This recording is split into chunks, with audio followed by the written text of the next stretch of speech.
Format में सुनाती हूँ। एक्चुअली क्या होता है कि जनरली जब भी न्यूज़पेपर देखते हैं तो कुछ पोस्टर्स दिखाई देते हैं, मिसिंग पोस्टर्स और रेलवे स्टेशन वगैरह, तो बस उनके ऊपर है कि कैसे गुम हो जाते हैं कुछ लोग। तो वह मैं बताना चाहती हूँ कि शायद उस वजह से भी कुछ लोग गुम हो जाते हैं। मैं जब न्यूज़पेपर और वॉल्स पर लगे हुए मिसिंग पोस्टर को देखती हूँ, सोचती हूँ कैसे हाँ हो जाते हैं गुम कुछ लोग, कुछ ऐसे भूल जाते हैं रास्ता अपने घर का, तो कुछ भूल जाते हैं अपनी पहचान, तो कुछ भेज दिए जाते हैं हैवानियत को, पर फिर भी हाँ हो जाते हैं गुम कुछ लोग। ना होता है घर का टेंशन और ना ही पैसों की तंगी, पर फिर भी हाँ हो जाते हैं गुम कुछ लोग। वो वजह शायद इतनी बड़ी तो नहीं और ना ही इतनी छोटी कि आप लोग समझ ना पाओ। खैर वो दिन कुछ यूँ था, कुछ एग्जाम से कुछ यूँ ही थोड़ा टेंशन था। पापा ने मुझे मना किया, मेरे आगे पढ़ने और पढ़ने पर मेरे सपनों को रोक दिया। एग्जाम था, कुछ पैसे जेब में डालकर कॉलेज बस से एग्जाम हॉल तक मैं अपने ही ख्यालों में खोई रही। सायरन हुआ, नींद खुली और एग्जाम का पेपर देख थोड़ी राहत हुई। पेपर ठीक नहीं, बहुत ठीक था। 3 घंटे जैसे उड़ते हुए निकल गए।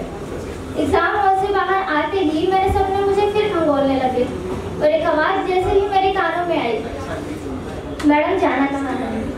मैं उस रेगुलर बस में बैठ गई। एहसास कुछ नहीं हुआ, मेरे पंखों को फैलने के लिए जगह और उड़ने के लिए नया आसमान मिल गया।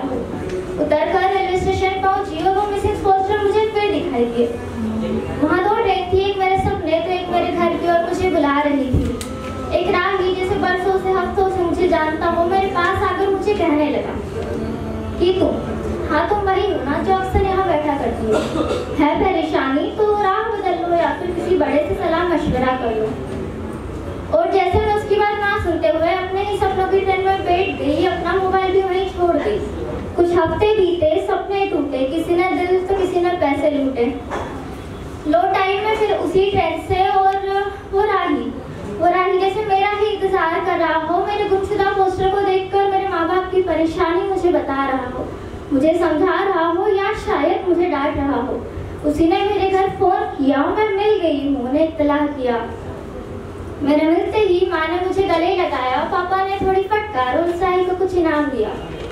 पर उस दिन मुझे समझ आया आखिर कैसे कोई गुम जाता है अपनों से दूर, अपने सपनों की तलाश में, कुछ रोशनी से दूर अंधेरी राहों में। कोई सच में गुम हो जाता है अपने सपनों की उड़ान में। Thank you.